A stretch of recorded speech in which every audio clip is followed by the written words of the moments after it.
시청자 여러분 안녕하십니까? 시사토론텐 정병준입니다.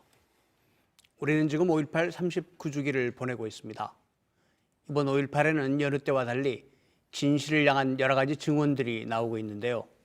그동안 광주 시민들이 참 궁금했던 발포 명령자가 누구냐, 또 사라진 실종자는 어디로 갔느냐, 이런 것들에 대한 겁니다. 아직 정부기관이 공식적인 확인 절차를 거치는 게 필요하긴 합니다만 오랫동안 계속되어 온 진상규명 작업이 한 발 더 나아간 느낌입니다. 그런데 한편에서는 여전히 5.18을 왜곡하고 폄하하는 발언들도 이어지고 있어서 광주 시민들이 분노하고 있습니다. 이런 왜곡들을 어떻게 바로잡고 진실을 찾아나갈 것인지 오늘 토론해 보겠습니다. 오늘 토론에 함께해 주실 분들 소개해 드립니다. 더불어민주당 송갑석 국회의원 나오셨습니다. 안녕하십니까? 바른미래당의 이준석 최고위원 나오셨습니다. 안녕하십니까? 곧 구성될 5.18 진상규명조사위원회 국회의장의 상임위원 추천을 받으신 분입니다. 안종철 박사 나오셨습니다. 네, 안녕하십니까? KBS 보도국의 박지성 기자 함께하고 있습니다. 안녕하세요. 안녕하십니까? 송 의원님, 청년 시절부터 5.18 진상규명 책임자 처벌 참 외쳐오신 분인데 39주년 어떤 느낌으로 맞으셨습니까? 1980년 5월8이 끝나자마자 5월8의 역사는 진실을 향한 역사였다라고 생각합니다. 1987년 6월 항쟁 이후에 1988년 국회에서는 처음으로 5.18 관련 청문회가 열렸습니다. 진실을 찾아가는 과정에서 결정적인 계기였죠. 그런데 저는 올해 39주년을 맞아서 그 진실을 방해하려고 하는 노력, 거기에 따른 망언, 이런 것들이 최고조에 이르렀던 시점이 아닌가라고 생각합니다.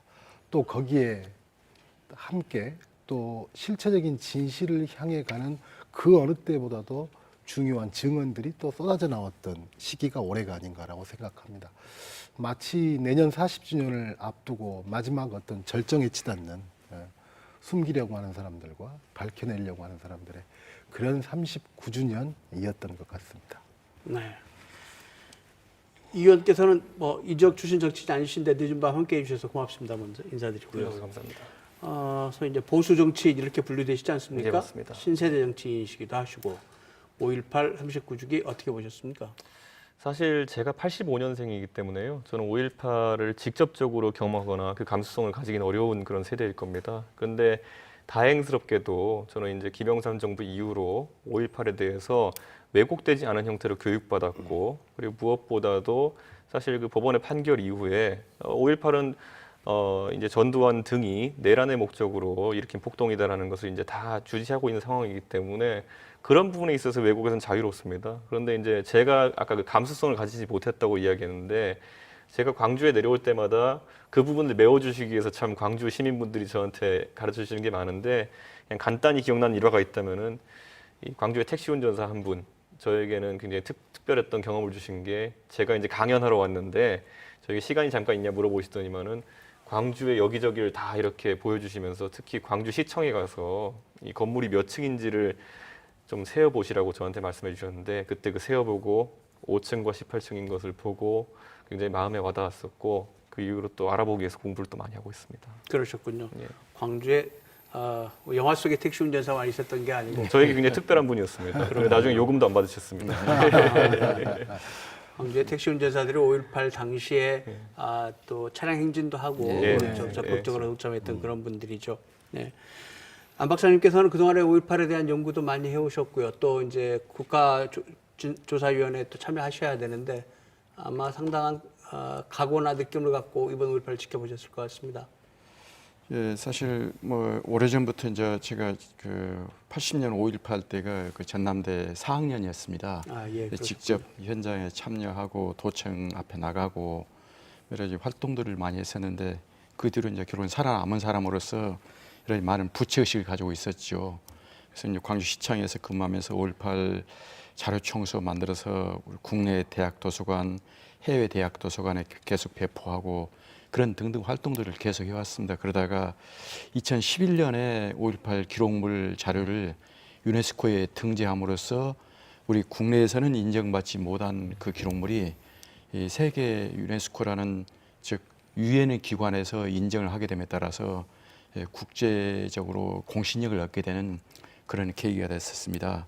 그런데 이제 2017년 2년 전에 대통령께서 광주에 내려오셔서 어때면 대단히 흐뭇한 느낌을 가졌었는데 이번에 다시 또 여러 가지 많은 감동들을 주게 됨에 따라서 우리 광주 전남 사람들 또는 대한민국 많은 사람들에게 역사가 어떻게 진행되는 것인가 하는 그런 부분들을 보여주는 상당히 의미 있는 이번엔 39주년이 아니었나 하는 그런 생각을 해보고 있었습니다.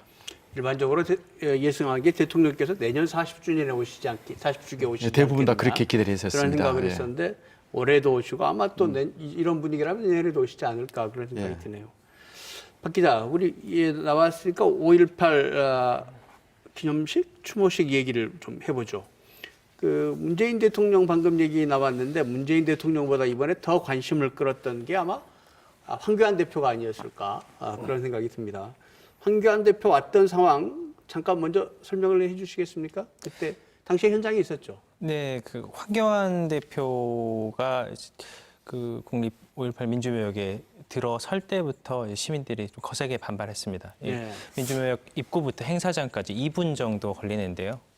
이제 시민들이 좀 물러가라 이런 구호들을 외치면서 막아서면서 20분 정도 이제 대치하다가 행사장에 들어갔습니다. 이제 들어가서도 행사 내내 굳은 표정으로 행사를 지켜봤고요. 이제 가장 또 관심을 또 모았던 것이 임을 위한 행진곡을 제창하느냐였는데 황 대표 같은 경우 2016년 박근혜 정부 총리 시절에는 일어나서 지켜보기만 하고 부르진 않았거든요.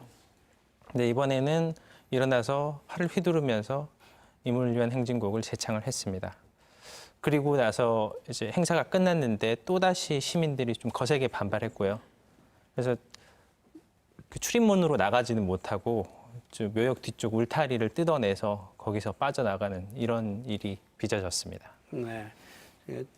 이 야당 제1야당 대표가 정상적인 루트로도 이동을 못하고 편법으로 빠져나가는 그런 분위기가 됐는데 사실은 이 보수정당의 당대표가 5.18 기념식에 참석한 건 여러 번 있었던 일이지 않습니까? 네, 맞습니다. 지금까지 계속 유난히 이번에 네.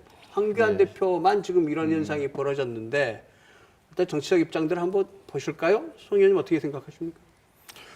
황교안 대표가 그렇게 됐던 것이 사실 올 2월 달에 국회에서 있을 수 없는 망언이 터져 나왔죠. 물론 5.18에 대한 망언은 참 끔찍한 일이지만 다른 곳도 아니고 국회에서 그리고 국회의원들이 망언을 했기 때문에 거기에 대한 자유한국당의 처벌 이것을 끊임없이 요구했었던 것입니다. 왜냐하면 그것은 그 사람 개인들의 그 망언으로 끝나는 문제가 아니기 때문에 그렇죠. 그런데 여기에 대한 그 황교안 대표의 어떠한 말이 없었죠, 사전에. 뭐 마무리된 부분도 있고 절차상 표현이 딱 이랬던 것 같아요. 마무리된 부분도 있고 마무리 안 된 부분도 있고 그리고 5.18이 지나고 나면 진행할 거다라고 두리뭉실하게 이야기를 했죠. 그리고 참석하고 그냥 가면서 환영받으려고 오는 건 아니다. 그러나 꼭 참석해야 할 자리였다. 그리고 앞으로 광주 시민들을 계속 만나겠다. 그런데 환영받을 수 있죠. 사실은 그분들을 징계를 하면 그런 거기 때문에 어떻게 나는 광주 시민을 만날 것인가라고 하는 것에 대한 준비도 없었고 무엇인지 몰랐던 것 같습니다.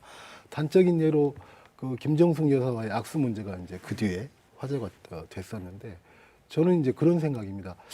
대한민국의 제1야당의 대표가 김정숙 여사하고 악수하러 광주 내려왔겠습니까? 역사와 악수하고 광주 시민과 악수하러 내려와야 맞죠.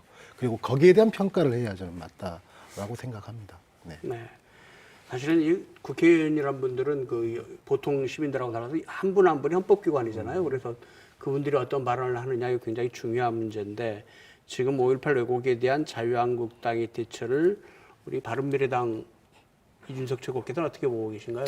저는 황교안 대표가 가느냐 마느냐에 대해서 우선 관심이 한번 쏠렸고 가서 어떤 메시지를 내느냐에 대해서 관심이 쏠렸기 때문에 나름 대권 주자로서 행보를 하고 있는 황교안 대표 입장에서는 반대로 아주 좋은 이제 기회였습니다. 본인의 이제 5.18에 대한 관점을 드러내고 또 그리고 이런 것을 앞으로 더 어떻게 대처해 갈지를 보여줄 수 있는 좋은 기회였는데 아까 우리 송 의원님 말씀 주신 것처럼 그런 부분은 이번에 전혀 부각되지 못하고 뭐 황 대표 본인이 제기한 건 아니지만은 주변 당직자들이 김정숙 여사의 악수 패싱이 고의냐 아니냐를 갖고 설전을 벌이는 바람에 황 대표는 그 기회 자체를 상실했다. 그리고 예를 들어 징계권 같은 경우에도 저는 약간은 이해 안 갔던 것이 이것이 황 대표 대표 체제 하에서 만약 이종명 의원의 그런 일이나 이런 게 있었으면은 정치적 부담이 있기 때문에 다른 판단할 수도 있지만은 황 대표가 당선되기 전에 있었던 일에 대해 가지고 본인이 왜 그렇게 흔쾌히 징계를 결심하지 못하는 것인지 사실 윤리 절차를 거치고 나서 의원총회 소집이라는 건 마지막에 요식행위로 남겨놓는 절차인데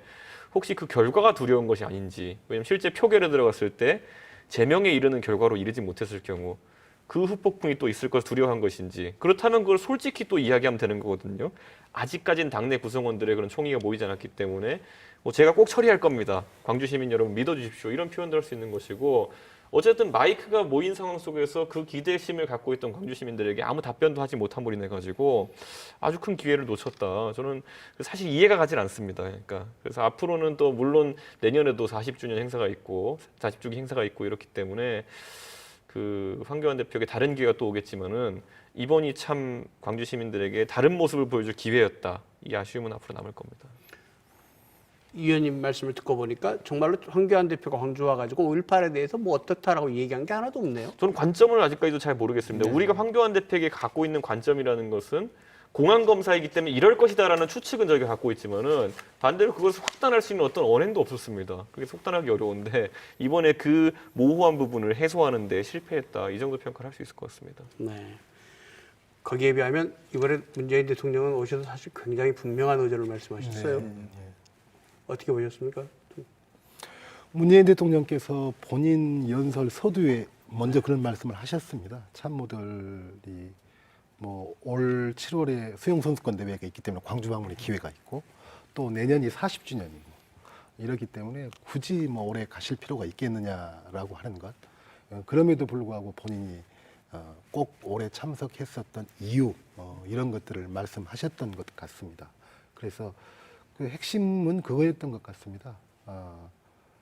5.18 민주화 운동의 가치는 그 정신은 진보냐 보수냐의 문제를 떠난 문제이다. 그렇죠. 예. 그러면서 헌법 전문에까지 넣으려고 했었던 물론 이제 그것은 아직 성사되지 않고 있지만 그런 준하는 정신과 가치를 가지고 있기 때문에 거기에 대한 폄훼 논란에 대한 강한 유감의 표명이 있었다라고 생각을 합니다. 황교안 대표가 이번에 이제 이렇게 부정적인 반응을 얻은 게 사실은 그 왜곡 발언을 한 자유한국당 국회의원들 처벌 문제 때문인데 징계 문제 이게 자유한국당 내에서 처벌하지 않으면 다른 방법은 없는 겁니까? 어떻게 된 겁니까 이게? 그러니까 자유한국당의 당내 처벌의 문제가 있고요. 네. 그다음에 국회 차원에서 윤리위에 회부해서 처벌하는 문제가 있고. 네. 근데 이제 당내 절차니까 당내 절차는 뭐 그 당이 알아서 밟아가면 되는 문제고요. 이제 국회 차원에서 윤리위를 소집을 해서 진행을 해야 되는데 현재 이제 한 발자국도 진행을 못 하고 있습니다. 못한 이유는 이제 윤리위원들은 각 그 당 국회의원들로 구성돼 있죠. 그 전에 이제 그 윤리위에서 그것을 또 심사하는 각 당이 추천한 국회의원이 아닌 사람들이 있는데 자유한국당 출신의 그 추천자들이 회의에 불참을 합니다. 그러면서 그 문제를 의도적으로 그 문제를 다뤄지지 못하고 있죠. 그래서 의견 자체를 못 내고 있는 겁니다. 그래서 그 이후에는 그럼 의견 없음으로 올려서 윤리위원회 차원에서 그것을 이야기를 하자라고 이제 저희 당 쪽에서 이야기를 하고 있는 거고 자유한국당은 거기에 대해서 또 반대하고 있는 거고 그런 교착 상태에 현재 있습니다. 이 문제 이쪽은 어떻게 풀었으면 좋겠습니까? 저는 실질적으로 당내 징계를 우선 자유한국당이 하는 것 자체가 지금 뭐 거의 유일한 뭐 그 징계 방안일 것이다 이렇게 저도 판단하고요. 왜냐면 아까 송 의원님 말씀대로 국회 윤리라는 거는 사실 절차상의 문제를 삼아서 계속 지연시킬 수 있기 때문에 저는 그 부분은 그렇게 해야 된다 보고 무엇보다도 결국 유권자들이 이걸 바라보는 시각에 따라서 정당은 움직이게 돼 있습니다. 그러니까 적어도 무리를 일으키는 인사가 있을 때 정당이 거기에 어떻게 대처하느냐를 가지고 다음 선거에 반영을 하게 되면은 그걸 따라갈 수밖에 없는 것이고 저는 개인적으로 제가 예전에 비상대책위원 새누리당에서 했을 때 그때 과반 의석이 깨지더라도 그 당시에 노문 표절이나 이런 것들이 있는 의원들에 대해서 이제 그 권고 탈당을 시킨 적이 있거든요. 그 정도의 추상 같은 어떤 일벌백계 모습 보였을 때 지금 이제 보수 진영이 겪고 있는 어려움이라는 것이 다소 해결될 수 있다 보는 것이지 지금 이제 소위 말하는 전통적 지지층을 고수하기 위해서 소위 말하는 그들의 구미에 맞는 발언을 했다고 해가지고 윤리적인 문제가 있는 것을 그냥 덮으려고 하는 모습 자체가 저는 장기적으로 과연 보수 세력이 유리한가? 아까 제가 말씀드렸지만은 보수도 세대가 다 있습니다. 보면은 반대로 저 같은 경우에는 5.18이나 이런 어떤 독재나 이런 것에 대한 책임론의 자유로운 세대 같은 그런 보수 같은 경우에는 이 부분에 사실 그 윗세대의 보수들을 이해하지 못하는 측면들이 어느 정도 있습니다. 그래서 그 부분이 좀 빠르게 좀 이제 정리가 되었으면 하는 바람이 있습니다. 그렇군요. 네, 얘기를 요즘 계속 나오고 있는 증언, 밝혀지고 있는 진실 이쪽으로 좀 옮겨가 보도록 하겠습니다. 박 기자, 최근에 참 광주 시민들이 궁금했던 게 5.18 발포 명령자가 누구냐. 정말 심증들은 다 가지고 있었지만 물증이 없었고 어떤 진술이 없었는데 거기에 대한 진술들이 나오고 있거든요. 이 얘기 좀 잠깐 정리를 해주실까요? 김용장 전 미 정보요원 했던 얘기들을 우선 좀 정리를 했으면 좋겠습니다. 네, 그 미 육군 501 정보그룹에서 활동한 김용장 씨가 그런 증언을 했습니다. 이제 당시 본인이 광주에서 활동을 하면서 보고 들었다, 뭐 이런 건데요. 이제 도청합 집단 발포가 있던 5월 21일 이날 오전에 전두환이 서울에서 회의를 하고 헬기를 타고 정오에 광주에서 내려와서 지금 광주에 있는 일전투 비행장 여기서 정호영 씨 등 한 4명하고 회의를 했다. 그리고 나서 1시에 도청합 집단 발포가 이루어졌다. 그리고 이제 김용장 씨가 본인의 사견이라고 말하긴 했는데 이 집단 발표는 명령이 아니고 그냥 발포 명령이 아니고 사살 명령으로 자기는 본다. 이런 말을 이런 증언들을 서울에서도 하고 광주에서 내려와서도 했습니다. 그렇군요. 송 의원님 그 기자회견 현장에 계셨다고요, 서울에서? 네, 네, 예. 맞습니다. 네. 그 현장에서 나왔던 말씀하셨듯이 그날 집단 발포가 있었던 당시에 5월 21일 1시경에 집단 발표가 있었는데 12시에 광주 군 비행장에 전두환 당시 보안사령관이 도착했다는 것 아닙니까? 그것이 이제 당시의 기자회견장에서 나왔던 이야기고 그다음에 며칠 후에 또 그것을 보완하는 증언이 나왔습니다. 똑같은 날 오전 10시 반에 서울의 미 용산 기지에서 헬기를 타고 출발하는 걸 또 목격했다. 이렇게 지금 되어 있거든요. 요거는 당시에 그 공군 보안부대에 있었던 운전병. 네, 네, 운전병이. 네, 그래서 이제 그것을 뒷받침하는 증거가 된 거죠. 네, 그렇기 때문에 정말로 합리적으로 의심을 해볼 수가 있는 거고요. 그다음에 당시에 발포하는 모양이 이런 거였다라고 합니다. 정확하게 앉아서 쐈다라고 합니다. 통상 군사 전문가들은 그렇게 이야기를 하거든요. 서서 총을 쏘는 것은 어떤 상대방에 대한 응전의 개념, 본인을 보호하기 위한 또 상대방의 공격에 대응하는 사격 자세일 때 보통 서서 쏴라고 하는 거고 앉아서 쏴라고 하는 것은 정확하게 어떤 상황에서 어떻게 준비돼서 조준해서 사격한다 이런 의미를 담고 있다라고 합니다. 그렇기 때문에 그것은 뭐 시민군에 의한 어떤 위해에 대응하는 사격이 아니고 정확하게 계산된 계획된 사살 명령에 의한 발포였다라고 하는 것이 드러나고 있다고 봐야 됩니다. 안 박사님 뭐 이제 곧 이제 5.18 진상규명조사위원회 출범하면 또 조사를 하시겠지만 그 전에도 국방부조사위원회에서도 활동을 하셨고 또 광주시에서도 진상조사자가 많이 하시지 않았습니까? 그렇습니다. 이런 부분들에 대해서는 아직까지 실체 접근을 우리가 못 하고 있었습니까? 예, 그동안 되게 이제 우리가 5.18 자료하면 되게 이제 피해자 자료를 저희들이 많이 확보하고 이제 그런 부분을 검증하고 그랬었는데 사실 가해자 자료를 구하기가 상당히 어려운 상황이었습니다. 이 가해자 자료는 다 이제 군대 자료이기 때문에 이거 자체가 이제 비밀 문서로 돼 있고 또 이렇게 공개를 하지 않기 때문에 작년에 저희들이 이제 헬기 사격 조사로 올라가지고 60만 쪽 정도 되는 군대 자료를 저희들이 쭉 좀 볼 수가 있었습니다. 그런데 그 자료 어디에도 바로 우리가 이 정점에 서 있는 전두환 씨 행적을 찾아보려고 많은 노력을 했지만 그 자료들이 거의 없었습니다. 그것은 이미 알고 계시겠지만 5.18 끝난 이후에 전두환 씨가 정권을 잡아가지고 무려 7년 동안 정권을 장악하고 있으면서 모든 자료들을 다 가공하고 탄로시키고 하는 그런 부분들을 저희들이 작년에 좀 찾아낼 수가 있었던 것이죠. 그런데 저는 개인적으로 쭉 찾아보면서 전두환 씨의 자서전이라는 게 있습니다. 이제 최근에 문제가 되고 있던 북악에서 환강까지라는 그 자서전인데 그 자서전이 지금 그 현재 문제는 회고록 말고 대통령이 되고 난 직후에 예. 천금성이라는 작가를 통해서 유명한 책입니다. 그게 이제 그때 당시는 상당히 그 공무원들이라든지 학생들이 강매했던 책인데 북악에서 한강까지, 한강에서 북악까지, 한강이 합천에 있는 강이고 북악은 바로 이제 그 서울에 있는 자기 고향 합천에서부터 청와대까지 얘기군요. 그때 당시 해양문학을 전공했던 그 천금성이라는 작가가 그 책을 써가지고 이제 그 작가가 결국 그것으로 인해서 폐가망신이 되는데 그분이 썼던 책을 면밀하게 읽어보게 되면 바로 전두환 씨가 광주 내려온 것이 기록이 돼 있습니다. 이게. 그렇습니까? 예. 그래서 하나하나 이제 그런 퍼즐을 맞춰 나갈 상황인데 아직까지도 이제 군대 자료라든지 또는 국가의 자료가 전부 다 모두 공개되지 않는 그런 부분이 좀 있기 때문에 그런 것들을 하나하나 좀 찾아 나가는 작업이 대단히 필요하고 그런 자료가 많이 있더라도 바로 그것을 매의 눈으로 뚜렷하게 봐야 되는 것이지 잘못하면은 바로 그물망에 빠져버리기 때문에 그런 여러 가지 준비들을 좀 열심히 하고 있는 그런 상황들입니다. 네. 박 기자, 안 박사께서 이제 그 가해자 쪽, 군대 쪽 자료가 필요하다, 그쪽 증언이 필요하다 이런 얘기 하셨는데 사실은 이제 헬기 사격과 관련해서는 KBS가 단독 특종을 한 내용이 있죠. 네, 그 당시에 광주에 출격했던 항공대 중에 31 항공대 경기도 하남에 있는 부대인데요. 네. 그때 당시에 그 탄약 관리를 했던 하사관 최종호 씨가 저희 KBS에 증언을 해주셨습니다. 이제 당시에 이제 20mm 고폭탄 이걸 2,000발 그리고 20mm 발카포탄 1,000발, 7.62mm 기관총탄 1,000발 이렇게 지급을 했다 헬기에. 그리고 일주일쯤 뒤에 탄을 반납을 했는데 발칸포탄이 200발 그리고 기관총탄이 한 3,400발 정도 없더라.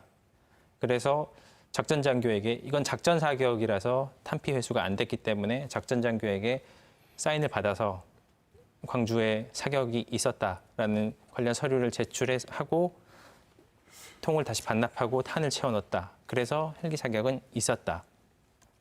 그리고 당시에 이제 무장사라고 합니다. 그 헬기를 무장시켜주는 하사관들이 있는데 이 사람들한테도 어디서 썼냐라고 했을 때 광주에서 썼다. 정말 말하고 싶지 않다. 이런 반응이 있었다고 했고요. 또 하나 이제 주목해야 될 게 20mm 고폭탄. 이게 이제 최 하사님 증언에 따르면 이건 전시에만 사용되는 무기라고 합니다. 그래서 당시 여단장이 탄을 지급해라 마라 결정할 수 있는 게 아니고 이제 육군 본부 차원에서 지시가 내려와야지 지급이 되는 거다. 본인도 3년 동안 복무하면서 이 탄을 만져본 건 처음이다. 이렇게 얘기를 하셨는데요. 이 말인 즉슨 당시 헬기 사격은 군 수뇌부의 조직적인 명령에 따라서 이루어졌다. 이렇게 판단할 수 있을 것 같습니다. 네, 그 최 하사님 입장 그 얘기를 그대로 믿는다면 사실은 당시 군이 광주 시민들을 상대로 전쟁을 준비했다는 얘기도 되는데 사실 충격적인 얘기일 수는 저는 근데 그 부분에 있어가지고 이제 저도 미국의 전사를 배울 때 이제 태평양 전쟁 때도 보면은 나중에 전범 재판하게 됐을 때 그 원격지에서 사실상 전쟁을 지휘했던 사람과 실질적으로 그 야전 지휘관처럼 활동했던 사람들에 적용되는 혐의가 많이 다릅니다. 특히 잔혹행위나 아니면 뭐 포로에 대한 잔혹행위 이런 것들은 현장 지휘관들한테 많이 적용되었던 그런 범죄 혐의인데 지금 전두환 전 대통령이 만약에 헬기로 이제 21일 날 왔고 실질적인 사태 파악을 하고 그다음에 지시를 내렸다는 정황이 입증이 된다면은 지금까지 우리가 어쨌든 계엄군의 실질적인 총책임자로서 이렇게 활동했던 전두환 전 대통령의 내란 혐의와 지금 이제 밝혀지는 이제 거의 뭐 아까 말 진압 수단이나 이런 것에 대한 결정권을 어느 정도 행사했다는 것이 드러나게 되면은 완전히 다른 형태의 이제 접근이 이루어질 수 있는 것이기 때문에 저는 이번에 이런 증언들이 상당히 의미가 있다 보고 아까도 이제 말씀 주셨지만은 안 선생님 말씀대로 이 군 기록이라는 것이 어느 정도 공개됐냐에 따라 가지고 상당히 지금까지 접근이 어려웠던 진실들이 많이 밝혀지지 않을까 이런 기대와 함께 또 아까 말했던 것처럼 유실된 자료들이 많기 때문에 걱정이 또 동시에 존재합니다. 이준석 의원께서 문제를 얘기하셨으니까 그 얘기를 좀 하고 가죠. 지금 전두환 전 대통령이 사실은 1심에서 그 내라는 뭐 사건으로 재판을 받았죠. 1심에서 사형, 2심에서 무기 이렇게 받았는데 1997년에 당시 김영삼 대통령이 이제 이게 사면 네. 해가지고 지금 그로부터 쭉 자유로운 몸으로 지내고 계신데 이게 다시 처벌을 할 수 있느냐 이게 다시 좀 궁금해하는 분들도 많고 또 그래야 된다는 여론도 있고 방금 이철구 말씀드리면 이게 충분히 다시 재검토될 수 있다 이런 취지로 들리는데 안 박사님 생각 어떠십니까?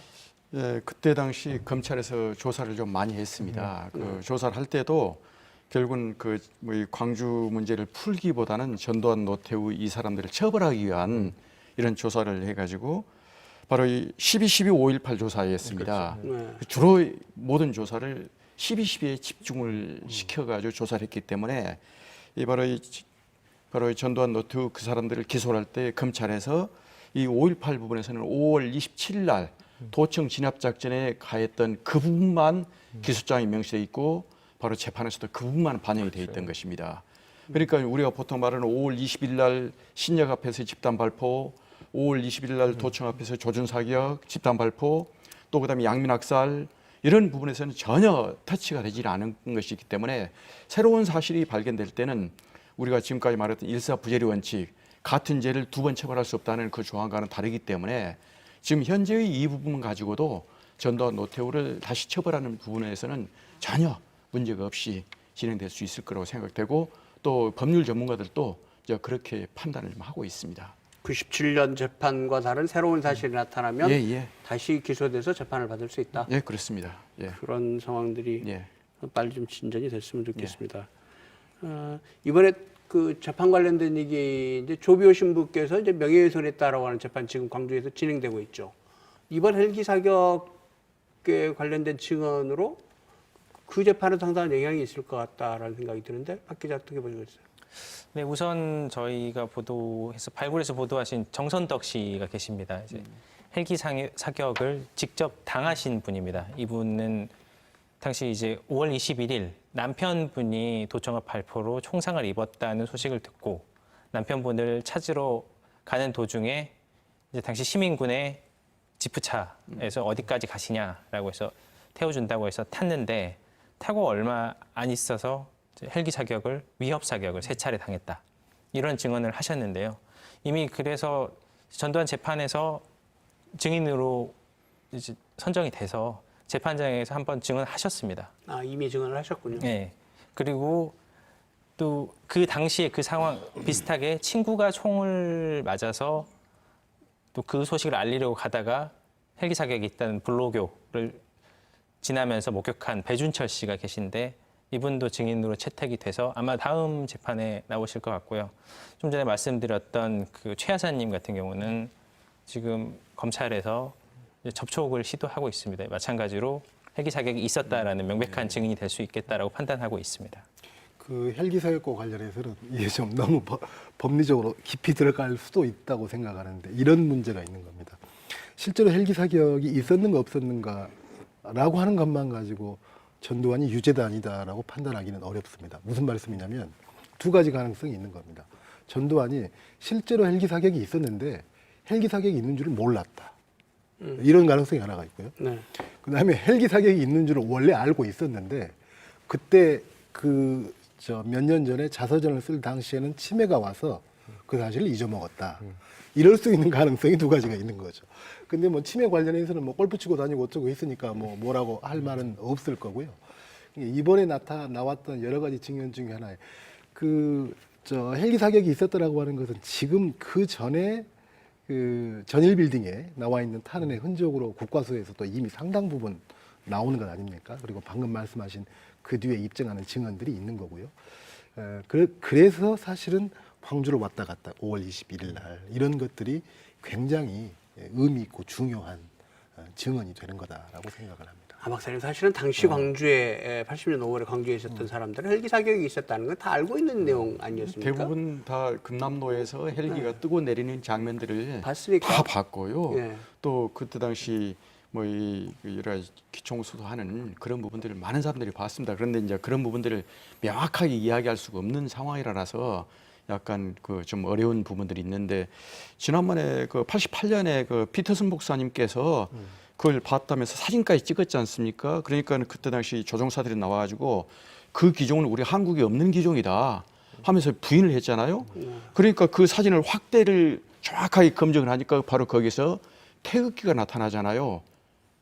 그렇게 자 이건 태극기 우리 한국 비행기다 하면서도 그렇게 제시를 해도 우리 한국 그때 당시 그 육군 조종사들이 이거 우리 비행기 아니고 우리는 서기를 안 했다 하는 식으로 계속 부인하는 그런 상황이 지금까지 계속 되어 왔던 것이죠. 처음에도 안 박사님께서 이제 가해자 쪽 자료가 필요하다, 또 네. 그런 분들의 증언이 필요하다 이런 말씀하고 계시는데 이렇게 오래된 시간 39년이면 정말 짧지 않은 시간인데 아직도 그분들이 나서지 않은 이유, 진실을 말하지 않은 이유는 뭘까요? 어떻게 생각하십니까? 제가 볼 때는 특히 뭐 오늘날 우리가 이제 전두환 7년 그다음에 노태우 5년 되면서 이제 군부 정권이 무려 12년이라는 상당히 긴 기간을 정권 잡으면서 우리 한국 사회의 상당히 큰 그 권력 불력이 생겼지 않습니까? 바로 이제 그런 것들이 계속 이어져 오면서 이제 그 사람들에 의해서 바로 이 군인 출신들 또는 헬기 조종사들에 대한 뒷바라지를 계속하고 또 보안사에서 끊임없는 관리를 계속 해나가게 됩니다. 이 사람들이 그 부분에서 빠져나가게 되면 계속 감시를 하게 되고 취직을 해주게 되고 같이 여행을 보내게 되고 해서 끊임없이 관리를 해주게 됨에 따라서 그 사람들이 어떻게 보면 서로 양심선을 할 수가 없는 그런 카르텔을 만들어주고 있다고 봅니다. 그런 기록들이 작년에 저희들이 육군 바로 국방부 가서 조사를 할 때 다 이미 좀 정리되어 있는 상황이고요. 그래서 또 그 헬기 조종사들 명단이 또 군인 명단이 다 있습니다. 그래서 저희들이 이제 위원회가 만들어지게 되면 그분들 불러서 또 저희들이 조사관을 파견해서 하나하나 조사하게 되면 정확한 이런 사실들이 규명이 되지 않을까 하는 그런 생각이 듭니다. 현직 대통령께서 여러 차례 진상규명의 예. 의지를 밝히고 계시고 또 국방부 장관이 그 문제에 대해서 또 공식 사과도 하지 않았습니까? 예, 그렇습니다. 예, 예. 이제는 좀 뭔가 좀 예. 진행이 됐으면 좋겠는데, 근데 이런 그 하나하나 사안들에 대한 논란이 있는 게 어떻게 보면 국가 차원에서 공식적인 아직 진상 보고가 나오지 못해서 예. 이런 논란들이 계속되고 있다 이런 생각도 할 수 있을 것 같은데, 우리 진상규명조사위원회에 대한 얘기도 좀 해보겠습니다. 아직 난항이죠? 송 의원님 지금 어떻게 되고 있습니까? 나랑입니다. 진상규명조사위원회 애초에 자유한국당에서 3명의 위원을 추천을 했는데 그중에 2명이 법에 정한 기준에 자격 요건에 부합하지 못해서 반려를 했고요. 그래서 이제 난항이었습니다. 그런데 사실은 이제 양당 원내대표 간에 자유한국당과 저희 당의 원내대표 간의 어떤 이것만큼은 그래도 우리가 출범을 시켜야 되지 않겠는가라고 하는 논의 속에서 애초에 없었던 군 경력자도 인정을 해주기로 양당 대표 간의 이야기가 됐던 것 같습니다. 그래서 그것이 현재 법안으로 제출이 돼 있고요. 국방위에. 그래서 국회가 정상화된다면 아마도 그 법안은 좀 비교적 수월하게 통과해서 원포인트로 진상조사위를 출범할 수 있는 법은 개정될 수 있을 것 같습니다. 그런데 이제 그랬을 때 이제 전체적으로 자격 요건에 부합하는 사람들을 자유한국당에서 추천할 수 있겠는가라고 하는 것이 이제 우선은 가장 주목해야 될 문제인 것 같은데, 그래도 현재 이 여야 사이에 교착되어 있는 다른 문제에 비해서는 그나마 조금 여야 사이에 이야기가 되고 있는 문제인 것 같습니다. 그래서 거기에 대해서 현재 기대를 조금 걸어보고 있습니다. 그리고 네. 이 문제는 제가 봤을 때 우선 자격 요건이 안 됐던 부분에 대해서는 자유한국당이 좀 인사를 교체해서 제시해야 될 필요가 있는 것이고요. 대신 또 살펴보자면 과거에 천안함 폭침 관련 조사가 있었을 때도 보면은 그 당시 야당이 추천 권한을 사용한 데 있어서 비교적 자유롭게 사용했습니다. 그래서 당시에 이제 천안함 민군 합동조사단으로 뭐 신상철 씨 이런 분들이 들어갔었는데 사실 상당한 소수 의견을 제시하시던 분이거든요. 네. 그러니까 그 당시에 북한의 소행이 아니다라는 소수 의견을 가지고 들어가신 분이었는데 조사 결과 그분의 의견이 반영된 건 없지만은 그 당시에 민주당 입장에서는 좀 아쉬운 추천이었던 것은 결과적으로 부인할 수가 없죠. 더 나은 어떤 조사들을 할 수 있었는데, 그러니까 저는 이번에 자유한국당도 본인들이 생각을 좀 잘해야 되는 것이 진실로 뭐 사실 가깝다고 생각하는 것들을 규명하기 위한 적절한 조사위원들 추천하는 것이 옳지, 뭐 소위 말하는 국가적으로 뭐 소수 의견이고 거의 신빙성이 없는 북한군 개입설 같은 것을 입증하기 위해 가지고 그것을 신봉하던 지만원 씨나 아니면 지만원 씨와 비슷한 주장을 하던 분들을 조사위원을 추천하는 것 자체가 나중에 당연히 어차피 북한군 개입설은 사실이 아닌 것으로 판명될 거 아니겠습니까? 그러면 조소를 살 수밖에 없는 그런 상황이 되는 것이거든요. 그렇기 때문에 그래도 제1야당이라는 곳에서 추천권을 그렇게 허무하게 사용한다라는 것 자체가 저는 그들에게 정치적 부담이 돼야 될 텐데 지금 생각을 좀 잘못하고 있는 것이 아닌가 저는 좀 이런 생각을 하게 됩니다. 조사위원회 구성은 그렇고 지금 문제가 되고 있는 뭐 몇몇 국회의원들의 5.18 왜곡 문제 도대체 이분들 왜 그럴까요? 이쪽에서 어떻게 생각하십니까? 그 사람들 왜 그럴까요? 제가 뭐 그분들의 머릿속으로 들어갈 수는 없겠지만은 그 뭐 사실 그 당시 그 자유한국당의 전당대회라는 내부 국면이 있기도 했고 그 안에서 또 출마하신 분도 있지 않았습니까? 그러다 보니까 그분들의 목적 중에 혹시 그 핵심 지지층들이 좋아할 만한 이야기가 있다면 그쪽 방향으로 가다가 좀 선을 넘은 것이 아닌지 하는 생각도 할 수 있겠고요. 두 번째로 또 이종명 의원 같은 경우에는 상당히 그것이 본인의 소신인 것처럼 이렇게 이제 이야기하셨거든요. 그렇기 때문에 그것은 말 그대로 잘못된 소신을 가진 그런 상황 속에서 그 주장을 이어가시는 게 아닌가. 그래서 저는 두 가지 갈래로 봅니다. 본인의 진짜 소신이 잘못된 경우도 있겠고 하나는 또 일말의 또 정치적 이득을 위해 가지고 그 주장을 하시는 분도 있겠는데 제가 봤을 땐 둘 다 자유한국당 입장에서는 부담스러운 존재들일 수밖에 없다 이런 생각하게 됩니다. 박 기자, 사실은 이 5.18 이걸 가짜 뉴스라고 하죠. 참 가짜 뉴스라는 얘기, 뉴스 앞에 가짜가 붙는다는 게 이게 좀 언어가 상당히 충돌되는 문제이긴 한데 이걸 퍼뜨리는 분들도 많이 있죠. 예, 일단 뭐 대표적으로 지만원 씨가 악의적으로 퍼뜨리고 있는 공수라는 북한 공개 입설 이런 유튜브나 SNS를 통해서 퍼뜨리고 그걸 퍼나르고 그리고 또 본인들이 이른바 자기들 세력들끼리 보면서 이건 사실이다. 그리고 또 일부 어떤 분들은 그냥 이렇게 유튜브 무슨 뉴스 이런 식으로 나오니까 이게 사실이겠거니라고 믿는 분들이 상당히 많더라고요. 그래서 단순히 이제 일베다 혹은 뭐 지만원 씨 같은 사람들만 한다 이렇게 하기보다는 이걸 똑바로 잡지 않으면 왜곡이 마치 사실인 양 호도될 가능성이 굉장히 높기 때문에 지금 이 가짜 뉴스를 바로 잡는 것도 굉장히 중요한 과제입니다. 네. 이런 문제들을 다 포함해서 이제 조사위원회가 출범하면 본격적인 활동을 해야 할 텐데 안 박사님 아마 지금 송 의원님 말씀 들어보면 뭐 그렇게 오래지 않아서 이 문제로 풀릴 것 같다 이런 말씀이시거든요. 조사위원회가 출범하면 어떤 활동들을 하실 생각이십니까? 일단 조사위원회의 시작 시점은 조사위원회가 구성되고 바로 대통령으로부터 임명장을 받을 때부터 2년, 네. 그다음에 바로 그것이 원활하지 못할 때는 1년 추가해서 3년까지 가능하게 됩니다.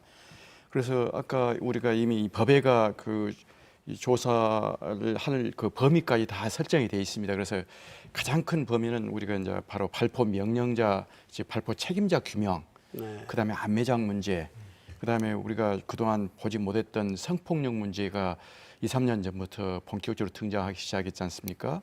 특히 성폭력 같은 경우는 그때 당시 어떤 군인들에 의해서 뭐 2명 또는 3명 정도 한 개 조가 돼가지고 학생들 또는 지나가는 여학생들 여자분들을 결국은 체포한다는 측면에 따라서 밤에 결국은 성폭력인데 바로 그 자체가 이제 그분들의 가족 또는 가정을 파괴하는 그런 상황까지 가게 되지 않습니까?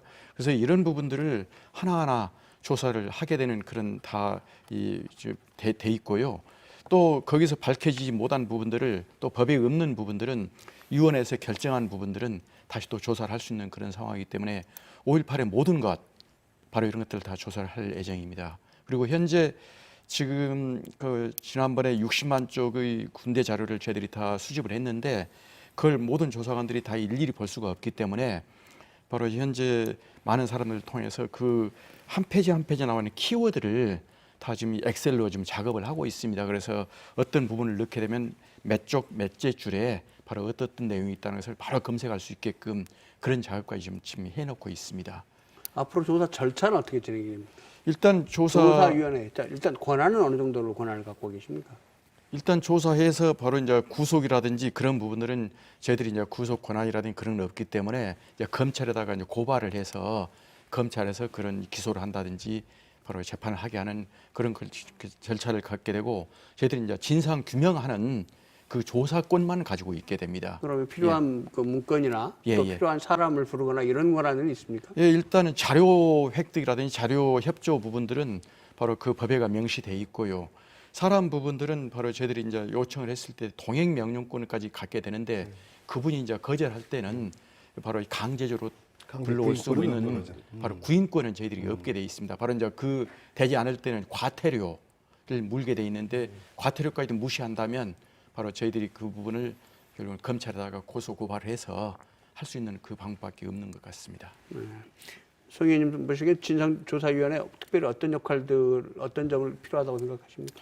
자료 조사와 관련해서는 미군 현재 미국 뭐 미군이 됐건 정보부가 됐건 그쪽이 가지고 있는 자료도 유념해서 봐야 될 것 같습니다. 보통 뭐 미국 정보기관이 한 25년 정도를 묶어놓고 있는데 그 기간도 좀 지났죠. 그래서 정부 차원에서 공식적으로 요청을 해서 물론 일부 언론에서 입수한 뭐 자료를 보면 그냥 검정줄이 들어가 있는 게 상당히 많죠. 그렇습니다. 그래서 그것은 아마도 정부 차원에서 공식 요청을 한다면 그런 부분도 이렇게 함께 볼 수 있지 않을까라는 생각에서 그 부분하고요. 그다음에 아까 쭉 말씀을 해주셨지만 안매장 부분. 저도 이번 기자회견 과정에서 특히나 허정환 씨 국내 보안부대 몸담았던 허정환 씨 증언 중에 참 충격적이었던 것이 지금까지 안매장지로 추정되는 곳을 총 11번을 이 땅을 파봤거든요. 근데 단 한 구의 시신도 나온 적이 없습니다. 그분은 이렇게 이야기합니다. 안매장이 아니고 가매장이 있기 때문에 그런다.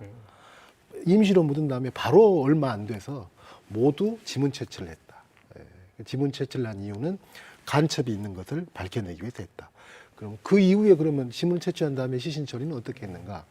국군 통합병원을 통해서 소각했다. 그리고 일부는 얼마 전에 뭐 국내 신문사를 통해서 특종으로 나왔던 게 영현이라고 표현되는 군인들의 사체는 성남공항으로 가고 또 시체라고 표현된 사체, 뭐 추정컨대 시민군으로 광주 시민으로 추정되는 그 사체는 김해공항으로 갔다라고 하는 거죠. 그래서 저희 의원실은 또 당시에 부산 경남 쪽의 화장시설을 부지런히 한번 탐문을 해봤어요. 근데 의미 있는 기록이 안 나왔거든요. 근데 이제 그분이 기자회견때 하는 말이 아마 수정했을 것이다. 당시에는 해양 쓰레기 투기에 대한 어떤 제재 조건도 없었다라고 합니다. 이런 거거든요. 근데 지금 5.18 당시 행방불명됐다고 의심되는 사람의 숫자가 한 500명 가까이 됩니다. 그 중에서 실종자로 인정받은 분은 84명.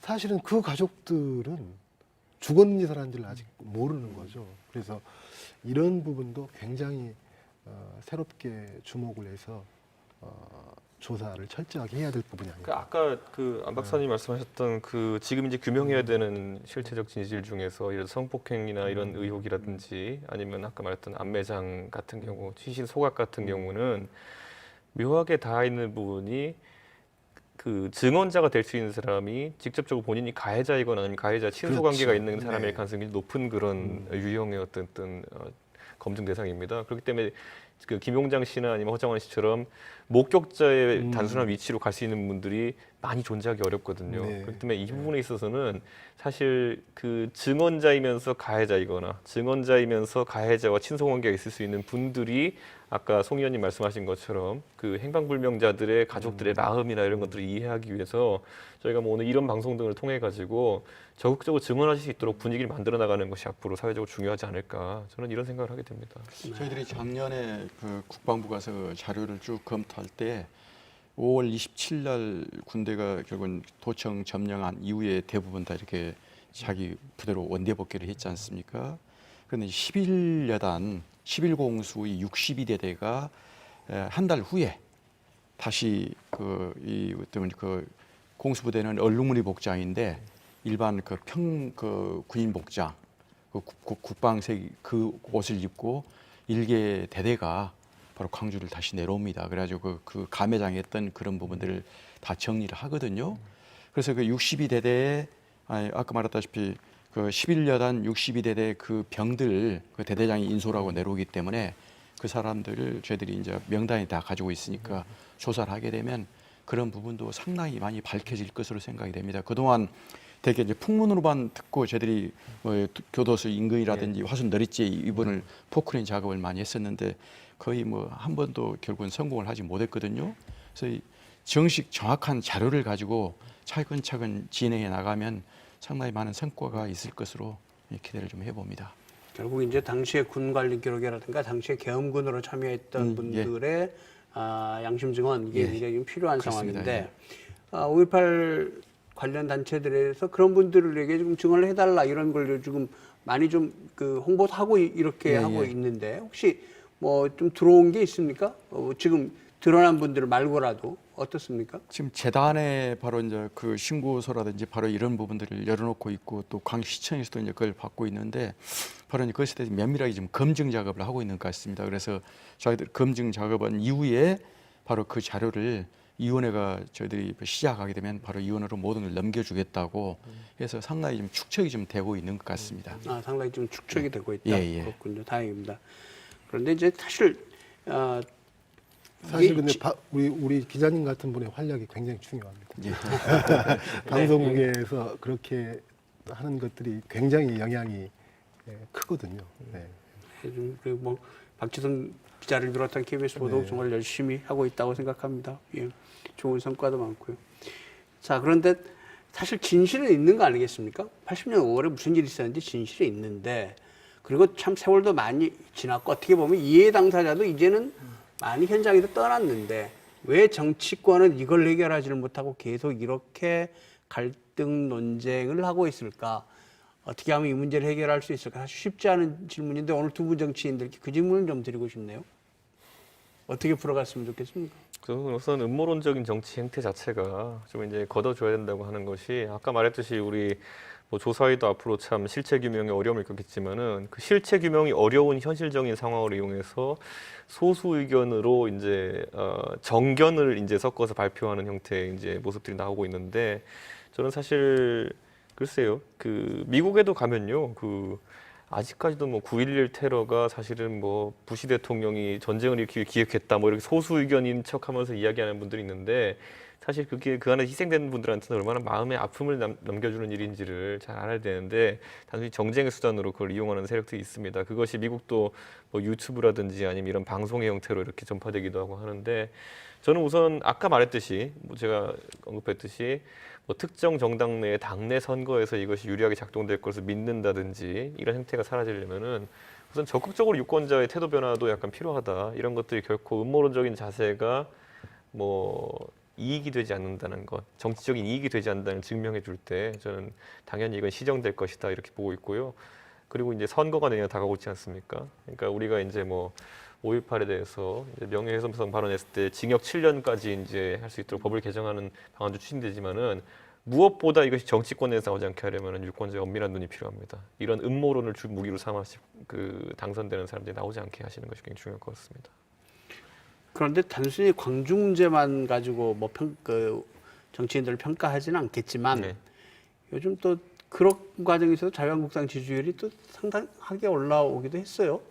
저는 근데 이렇게 판단합니다. 그러니까 우리가 과거에 보수 세력이 콘크리트를 갖고 있다고 했던 40% 정도의 내 지지율 거기까지는 회복될 수 없는 것이 원래 보수라는 것이 여러 갈래가 있습니다. 과거에 보수가 하나의 당으로 있었을 때 새누리당이라는 당으로 있었을 때도 그 안에는 민정계가 있었고 그리고 민주계가 있었고 이럴 거 아닙니까? 그런데 예를 들어 민주계 같은 경우에는 거꾸로 5.18의 진실규명에 나섰던 김영삼 대통령의 이제 후예들이 이제 같이 자리하고 있는 것이고 그들의 광주 민주화 운동이나 이런 것들에 대한 역사적 인식은 그 민정계의 어쨌든 그 대통령께서 어쩌면은 독재자의 후예라고 표현하신 분들이 갖고 있는 생각과 아주 다릅니다. 그래서 이번에도 그 자유한국당 내에서도 보면은 김무성 대표라든지 그 계열로 이어받으신 분들 같은 경우에는 그런 음모론적인 어떤 그 사상에 대해서 일침을 가했었거든요. 그러니까 저는 뭐 그런 부분 그렇기 때문에 보수가 그런 어떤 그 한쪽의 어쨌든 음모론적인 주장을 받아들여 가지고는